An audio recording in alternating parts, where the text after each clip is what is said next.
everyone, it's Sonia. So this week, it's weird how things happen in patterns, but this week seems to be headaches. I don't know if it's the high humidity or heat or what's going on. But anyway, just want to do a talk about are your neck muscles possibly what's tense, and then the neck muscles meet up really close to the nerves that can be responsible for migraines. Now, if you have a migraine condition or a neck condition, you might be in a little bit different category, but some of this just might offer insight into you. So the thing is, I'd love to give you exercises, but people do them wrong a lot.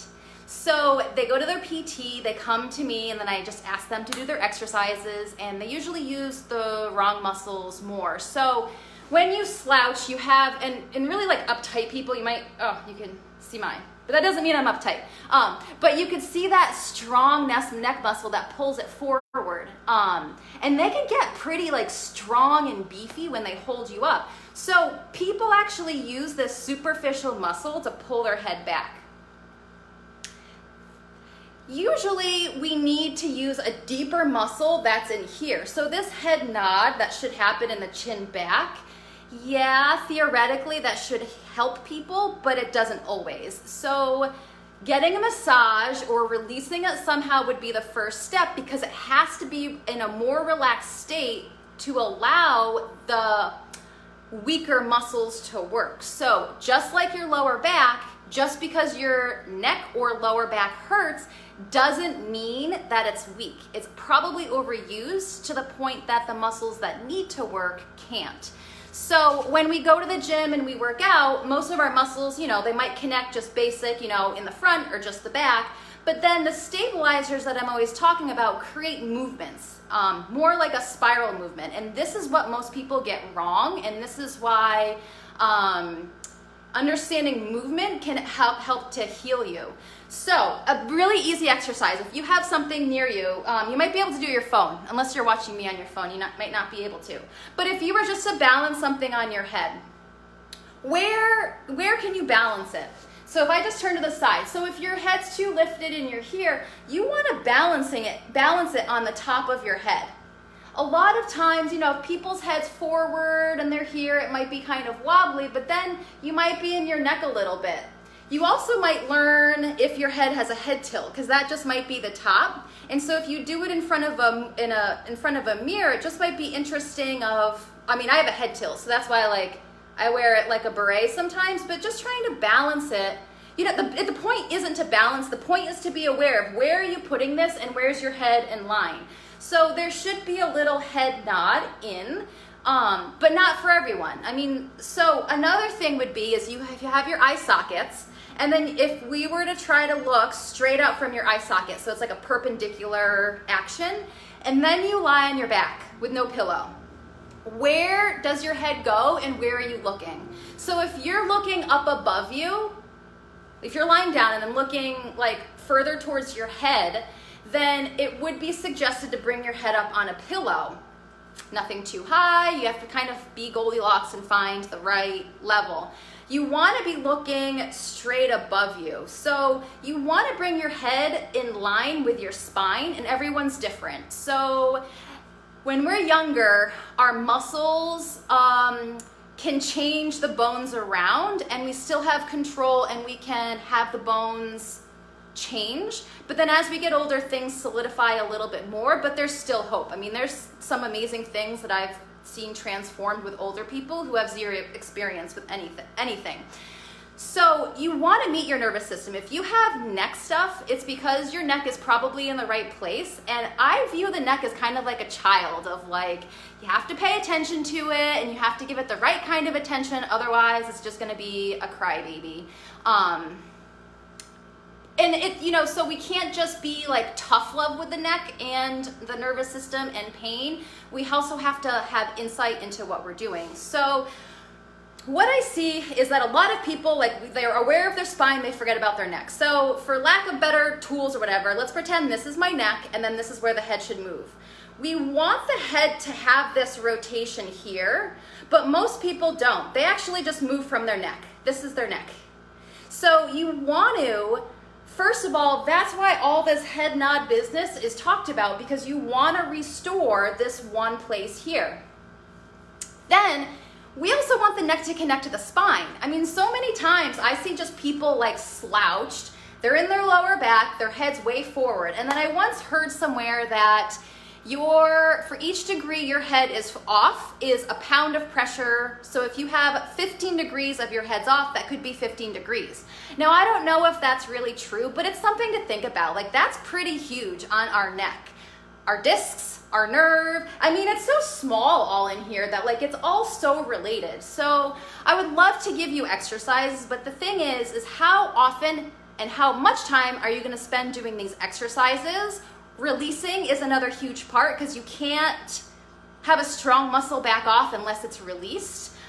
That's why I love the Yamuna ball is just a great size, because then you could just lie on your side and it could just melt and your head just gets so released and so released and so released, and it feels amazing. And this is hydration. So flexibility is about hydration. Drinking water is important, but until you do something with your fascia or massage or self-massage, it's not going to get to where it needs to be.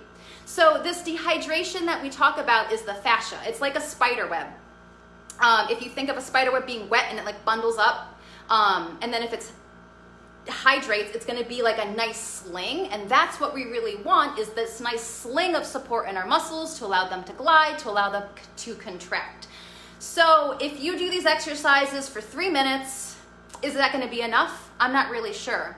This is why I love Pilates, is that Pilates and the equipment, it can support you to take the intensity out to allow you to be in better movement. So a lot of this is the head nod. So if I'm just sitting here with my head forward, but then I do these, back exercises and, shoulder depression exercises, but then I sit here and then I move. I even saw someone walking the other day and their head was like leading, that like they were like literally walking like this. And I just wanted to ask him how his neck was doing, because I just think it would hurt that like we really should be moving from our butt, from our core, and our head relatively still, maybe some spiral action, but there really shouldn't be this much force from our neck, and that's what it's telling you. So I've tried everything. Because I've worked with people for 2 decades, I just get curious into fads and trends and tools and all of these. So I just taped 2 tennis balls to each other, and I've used this, and I put it in my neck, I do it on my feet, I use it a lot of places.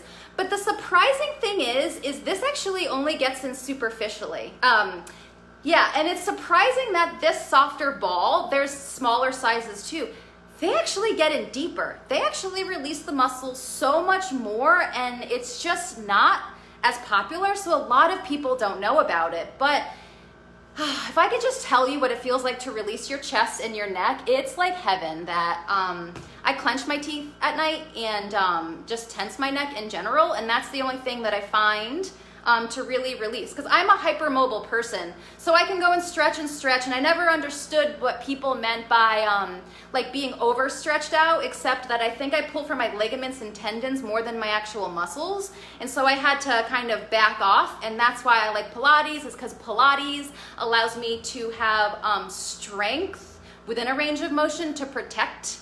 And then it's also just teaches. I get bored. I'm a really active thinker and study things. And so just learning where you're supposed to hold yourself. I mean, most of the times when I talk to people about weight loss, they want to feel good. They want to be confident. And so if you knew how to move your body, how to have posture, and it looks like you've lost weight, then I think that's going to be more important. And loving yourself, no matter what your size is hard. But if you loved yourself and you gave yourself kindness, then you're going to do better than being mean and going hard and sweating and almost throwing up and all these hard things. Now, some personalities do well with this, and I'm not poo-pooing it. I'm just saying, if you have an injury, there's this place between exercise and physical therapy that can help you. So Liz, it's the Yamuna ball. Oh, that might be backwards.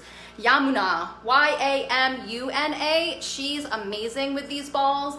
There are cheaper balls out there, and I've tried them and clients have tried them, and it's just not the same. Honestly, they're either like the foot wakers are amazing if you have feet stuff. The other ones tend to be prickly. The silver ball is it's like the hardest one, and it's good, but then there's also the pearl ball, which is softer, but then the black balls are amazing for your legs and into your neck. And this is how you can self-massage. So sometimes when I'm bad, I'll take them into bed and just lie down, and the spasm actually calms down. I've heard it's like the TENS unit, except the TENS unit is more, I don't know, stimulation. And this just, you can feel the muscle on, off, and then it eventually comes and releases a little bit. So, having your body upright. The other important thing is your breath. So the cool thing is that you have your spine, and then your shoulders are a separate bone, for lack of a better term, than your spine. So you have muscles that connect your clavicle to your rib cage, your clavicle to your shoulder. You have your shoulder blade connect to your neck. If you study anatomy, it's just all of the, just different guidelines. I don't know what the right term would be, that just hold everything together. So if you come and breathe wrong, and you're constantly breathing here, it doesn't matter what exercise I give you. Every time you breathe wrong and engage these muscles, you're first of all reinforcing a habit. And then to undo that, you're gonna have to really do a lot of corrective exercises, and there's almost only so much time in this world. So meditation is really important, because I don't know if you know your vagus nerve. It connects your brain to all of your organs. That's huge. So if you've ever had that sigh of relief. I don't know, maybe you've done yoga, maybe you've had the runner's high, maybe artists get it. When you're just so present in the moment that you can actually just feel that relaxation on the inside, that's your vagus nerve relaxing. From there, your muscles can be more relaxed, and then you might actually be able to breathe in your diaphragm a little bit more. So the more time you spend in this unknown place, you become more familiar with this unknown, and you notice other things. Muscular, you might even notice like the vibration in your body, you might feel your heartbeat.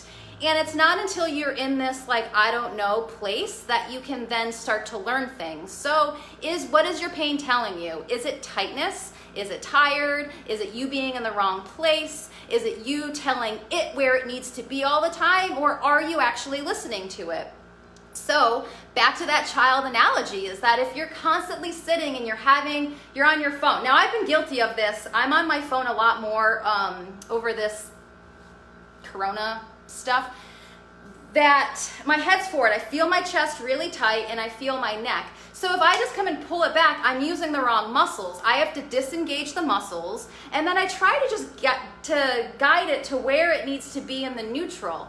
This is why it's so hard to correct people, because it really depends your body. Everyone's really different. Some people work much better with their head here, because if they pull it back too much, then their neck starts to get all cranky, and then do they lift their rib cage up? That everything needs to be in line with each other, and everything needs to be in relationship for each other. So instead of being a prisoner in your body, there is hope. You can do stuff. It's just not as popular known out there. And if you want to exercise or just move into your old age, there's so much help.